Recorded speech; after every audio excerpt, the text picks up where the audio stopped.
bạn đã móc xong được một tấm hình chữ nhật như thế này, gồm có 65 mũi móc xích, đi lên là 40 hàng, thì các bạn tiếp tục móc lên cho mình một tấm nữa, cũng hình chữ nhật. Tuy nhiên thì nó sẽ có chiều ngang cũng là 65 mũi móc xích và chiều cao là 36 mũi. Thì các bạn sẽ móc cho mình được hai cái tấm như thế này, thì mình sẽ ghép lại thành cái mặt sau của cái gối hình con cuốn C3. Thì các bạn lưu ý là ở cái phần thân này này, các bạn cố gắng khi mà các bạn khởi tạo mũi móc xích ấy, thì có thể là có những lúc mà tay nó sẽ không được đều tay, thì mình móc cái mũi móc xích này thì nó lại bị khác cái mũi móc xích này, làm cho cái chiều ngang của nó bị chênh nhau ấy.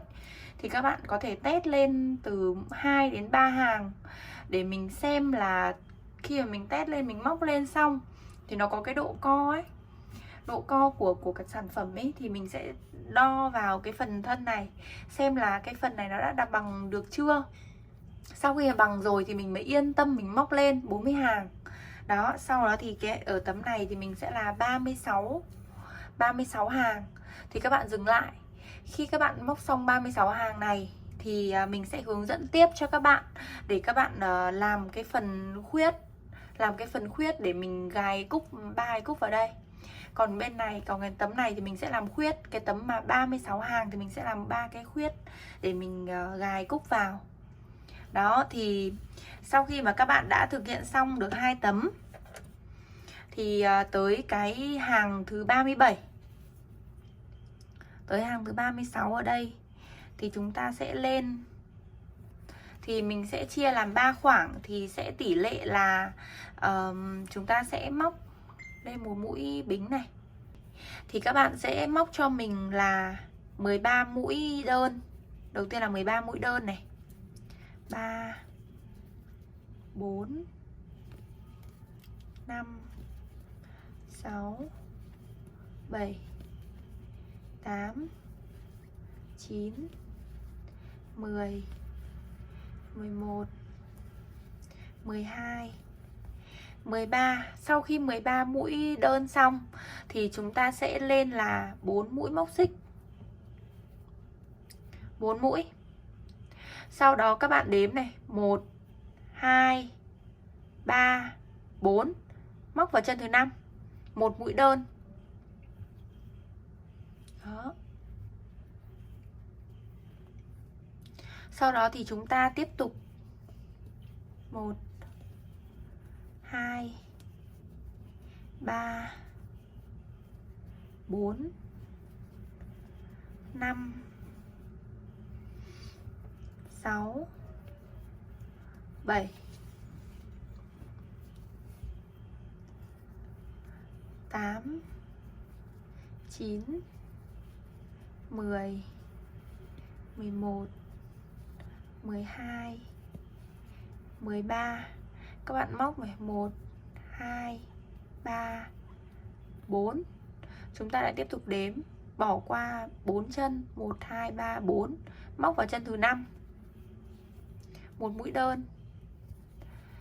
1 2 3 4 5 6 7 8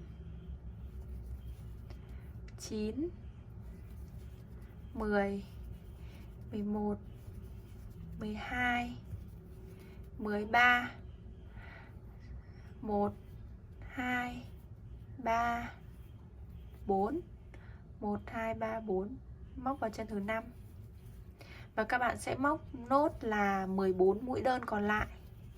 Thì ở đây nó là 65 mũi, nên là chia tỷ lệ thì nó sẽ hơi lệch một chút, do là nếu mà mình chia tất cả là khoảng 13 thì cái khoảng cuối cùng thì nó sẽ còn là 14 mũi.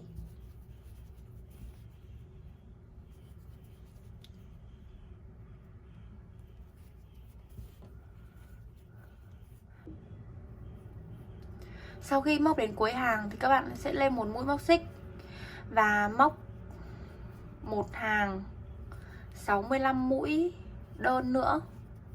là chúng ta sẽ kết thúc được cái mảnh ghép thứ hai của cái mặt sau của chiếc gối.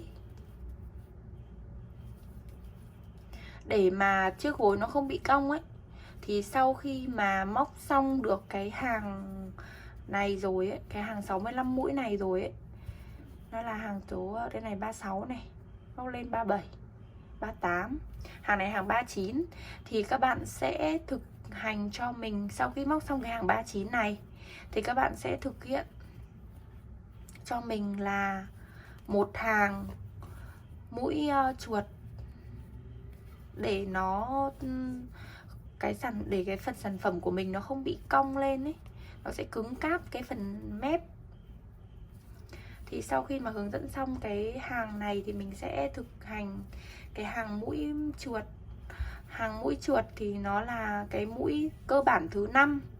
Nếu mà các bạn chưa biết cách để tạo mũi chuột như thế nào thì các bạn có thể xem kỹ ở bài học mũi móc cơ bản số 5. Mũi móc cơ bản số 5 đó chính là mũi móc chuột.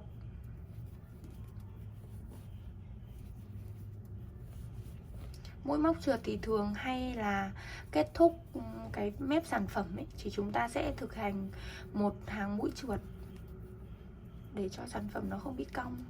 Còn cái tấm của bạn nếu như mà bị cong như này thì các bạn cũng đừng lo lắng gì nhá, vì ai móc nó cũng sẽ bị cong thôi.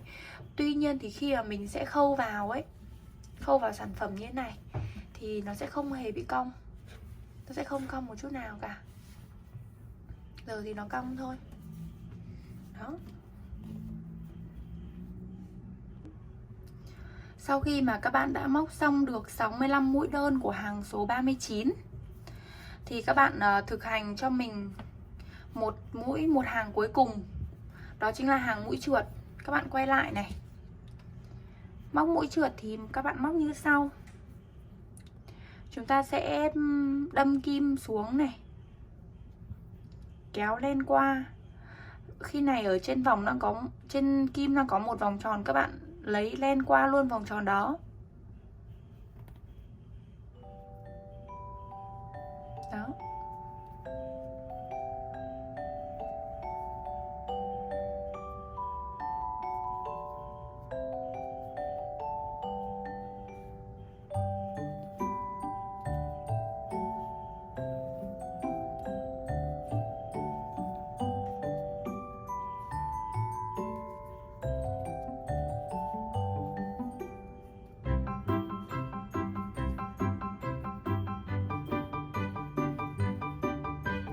Cứ như vậy chúng ta sẽ thao tác được là 65 mũi chuột.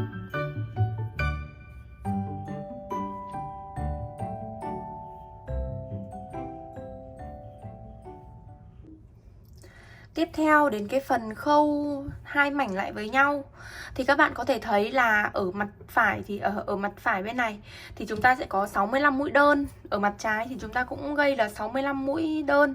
Vậy nên là cứ một mũi ở đây thì các bạn khâu với một mũi ở đây, cứ lần lượt như vậy. Thì đây mình đã khâu mẫu 2 mũi thì mình sẽ khâu zoom sát để cho các bạn quan sát nhé. Đây là mũi thứ 3 này, ta khâu vào thì chúng ta khâu bình thường thôi. Đó. Tại sao mà mình sử dụng len màu trắng mà không sử dụng len màu nâu? Do là cái mặt phải của sản phẩm nó là màu trắng. Nếu các bạn dùng len màu nâu ấy thì tự dưng cái mặt phải của cái gối nó như thế này này, thì nó sẽ bị một cái viền màu nâu ở đây, thì nhìn nó có thể là không đẹp mắt cho lắm. Còn bên này là mặt trái, mặt sau thì các bạn muốn như thế nào cũng được. Và cũng không phải tự dưng mà mình khâu cái mặt phải này vào, vì khi các bạn khâu mặt trái ấy, khi mà các bạn khâu mặt trong giáp với nhau ấy thì nó sẽ tạo được một cái rãnh ở đây. Mà thực ra thì cái đường len này nó cũng lộ thôi. Nó cũng không thể nào mà không lộ cái đường len này được. Mà khi mà mình khâu xong một lúc ấy thì lúc mà ví dụ mình khâu mặt này là mặt chính, bên trong nó sẽ như thế này vào, thì cái phần lúc mà lộn cái gối ra thì nó sẽ hõm lại một đường rãnh ở đây, thì nhìn nó không được đẹp. Khi mà mình khâu bên ngoài luôn như thế này ấy, thì lúc mà mình banh cái gối ra ấy, thì nó có một cái đường viền ở đây, làm cho gối nó sắc nét hơn. thì các bạn chú ý quan sát nhé. Đó, cứ một mũi bên này chúng ta khâu với một mũi bên kia.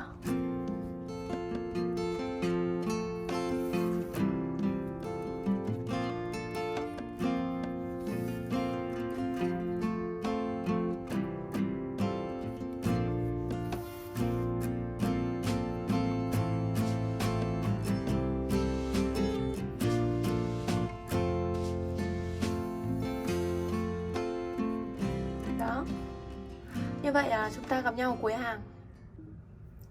Các bạn có thể thấy là khâu xong cái hàng này thì nó sẽ rất là đẹp. Nhìn cái viền của cái gối này rất chi là đẹp luôn, rất là đều tăm tắp. Thì các bạn vẫn còn len màu trắng, thì chúng ta bắt đầu là khâu tiếp. Khâu tiếp luôn cái chiều ngang này. Thì cũng tương tự như vậy.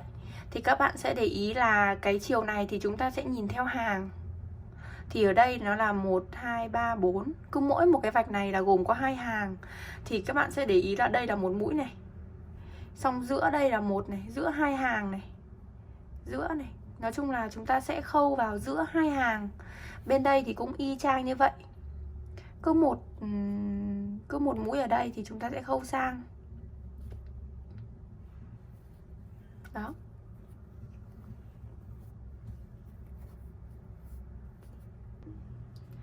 Tới đây các bạn sẽ chốt lại lên. Sau đó thì chúng ta sẽ cắt sợi, giấu sợi len sau nhé. Thì các bạn để ý là bên này thì chúng ta vẫn chưa khâu. Tuy nhiên thì các bạn sẽ lấy một cái sợi len màu trắng mới. Chúng ta sẽ khâu luôn cái phần này lên. Thì các bạn lưu ý rằng là cái phần mà có 40 hàng mũi đơn thì các bạn sẽ để bên dưới. Cái phần mà có 36 hàng mũi đơn này, xong rồi chúng ta làm khuyết này, nói chung là lên được 39 hàng. Và một hàng mũi chuyền là cũng 40 hàng. Thì các bạn sẽ để ở bên dưới như thế này. Xong chúng ta đặt lên bên trên của cái tấm kia. Để các bạn sẽ làm cúc ở đây. Chúng ta khâu lên cái khuyết này, chúng ta sẽ gài lên cái khuyết này. Thì các bạn để chắc chắn thì chúng ta sẽ đếm số hàng. Thì ở đây là các bạn cứ đếm 1, 2, đến đây chắc chắn là 40 hàng rồi. Thì các bạn sẽ đếm từ đây lên đến 40 hàng. Thì chúng ta sẽ bắt đầu khâu từ cái chỗ 40 này, khâu đè luôn lên cả hai cái này luôn nhá. Đó.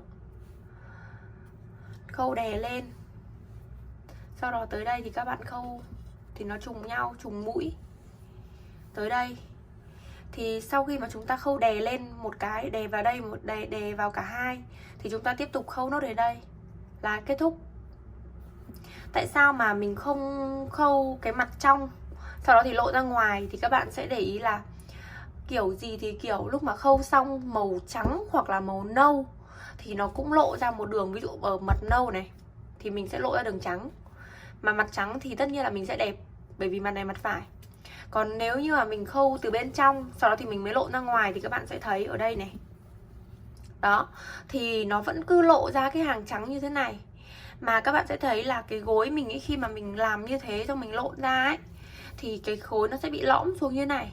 Nhìn nó hõm hõm ấy, nó không được đẹp, nó không được nét cái gối.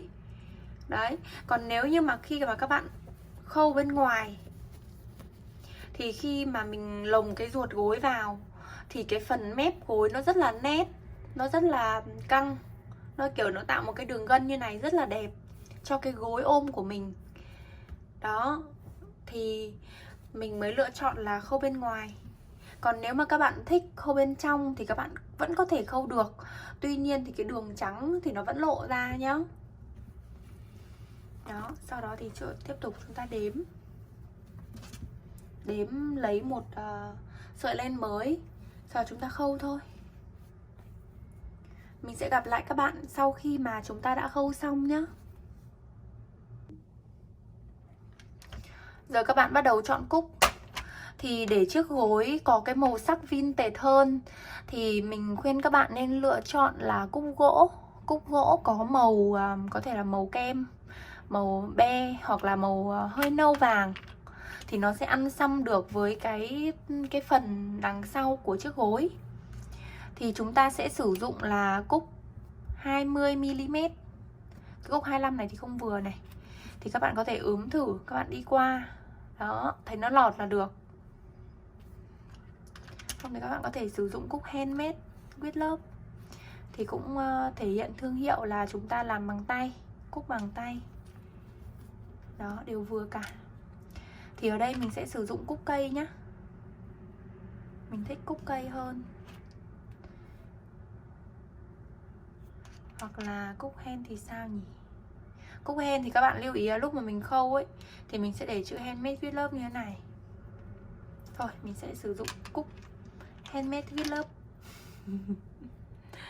Đó, chúng ta sẽ lựa 3 cái cúc như thế này. Rồi, bây giờ mình sẽ hướng dẫn các bạn khâu nhá. Thì ở đây thì các bạn sẽ thấy là mình sẽ đặt cái phần gối như thế này.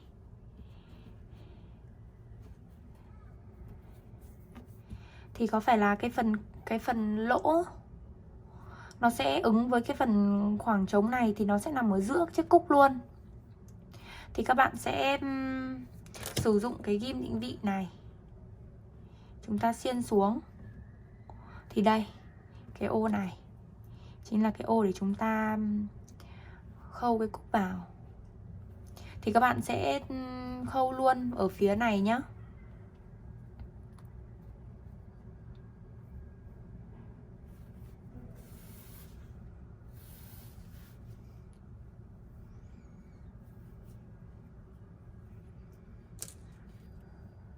Các bạn lưu ý là chúng ta sẽ test thấy được là cái kim nó đi qua được cái lỗ thì chúng ta sẽ sử dụng cái kim nó nhỏ hơn cái lỗ một chút.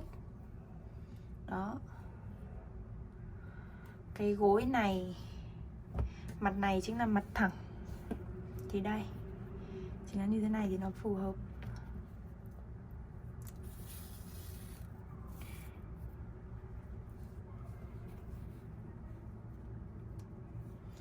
Sau đó các bạn khâu xuống này, đâm vào cái lỗ dưới này, kéo lên.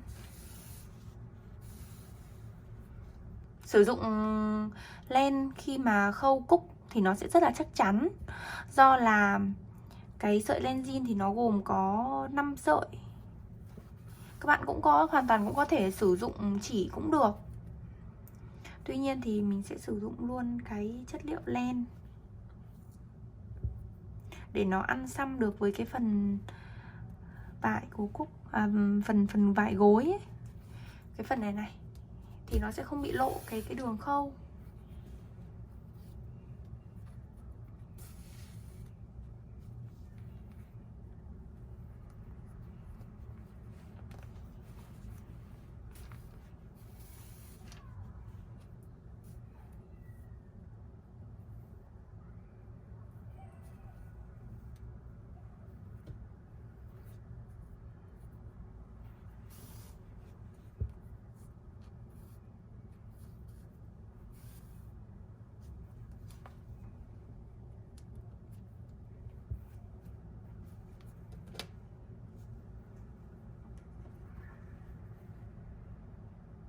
Chúng ta sẽ lấy cái sợi bên trên này xuống này.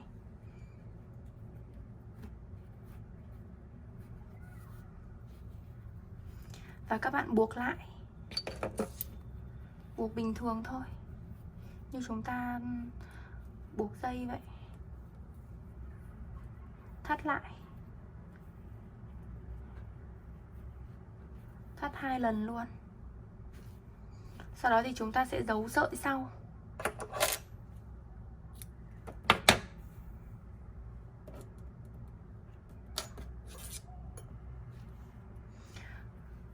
Các bạn sẽ tiếp tục khâu tương tự như vậy cho mình 3 chiếc cúc.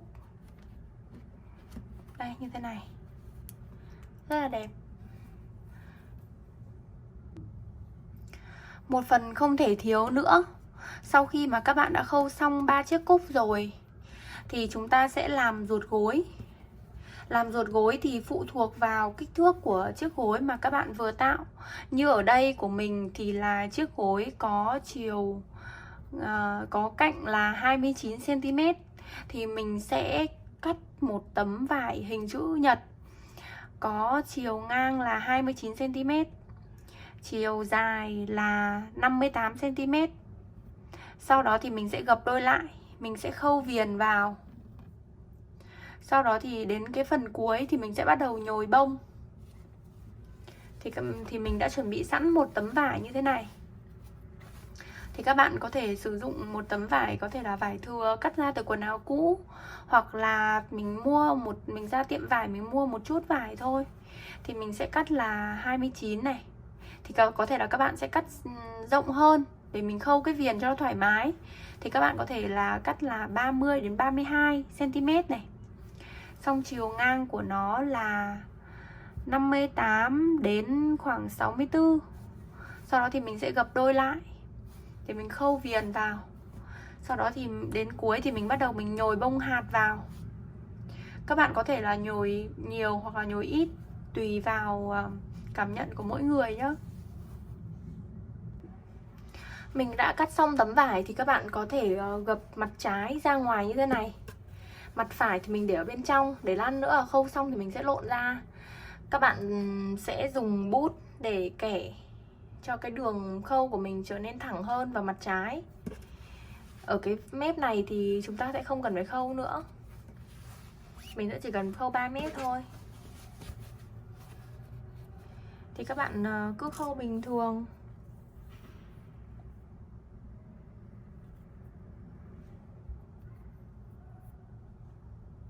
Mình xé ra một sợi trong 5 sợi len của len zin luôn. Bởi vì là mình không có chỉ, mình chỉ có mỗi cái kim khâu nhỏ này để khâu. Thì các bạn có thể sử dụng luôn cái sợi len, vì cái sợi len nó rất là dai. Mình khâu thì nó sẽ rất là chắc chắn.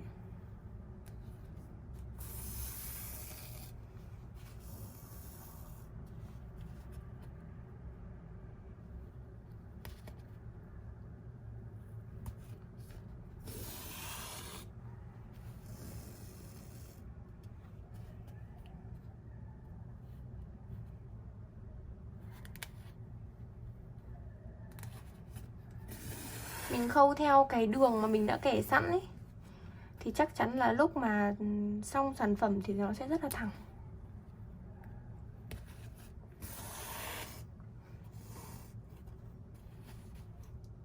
Cứ vậy các bạn khâu tới hết nhé, gần hết.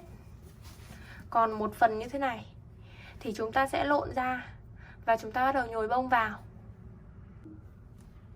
Khâu xong thì các bạn cắt chỉ này, để thừa ra một khoảng như thế này. Thì chúng ta bắt đầu lộn cái mặt phải ra ngoài.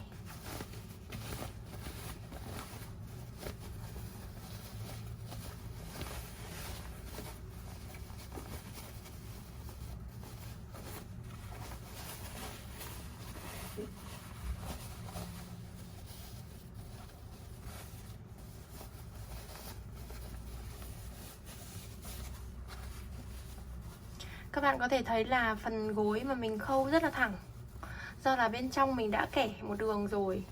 Và nó là cái phần bên trong nên là các bạn cứ kẻ thoải mái, không vấn đề gì cả. Miễn sao là lúc ra sản phẩm ấy thì nó được một cái ruột gối nó thẳng như thế này là được. Còn cái phần này thì chúng ta sẽ khâu lại sau. Thì các bạn bắt đầu nhồi bông. Các bạn bắt đầu sử dụng bông hạt. Thì thật ra các bạn có bông sơ thì cũng vẫn được. Tuy nhiên thì dùng bông sơ thì gối nó sẽ nhanh bị xẹp hơn. Dùng bông hạt thì nó sẽ mẩy hơn rất là nhiều. Đó, các bạn cứ nhồi đều vào đây nhé. Ta-da!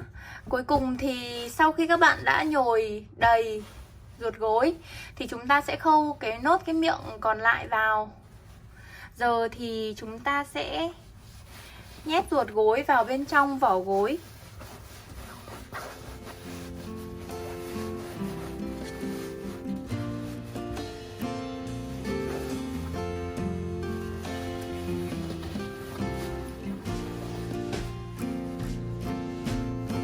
cài khuy lại.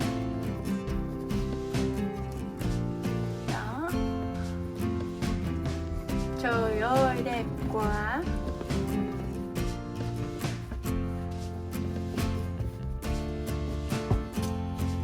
Các bạn sẽ điều chỉnh lại chiếc gối cho nó thật là đều nhá.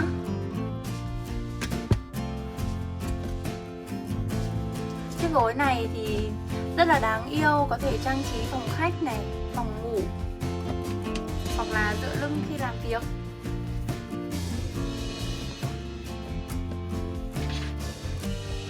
Noli chúc các bạn thành công nhé. Đừng quên ấn like và subscribe kênh YouTube của Noli Handmade. Bấm vào biểu tượng quả chuông để là người sớm nhất xem được video mới nhất của Noli.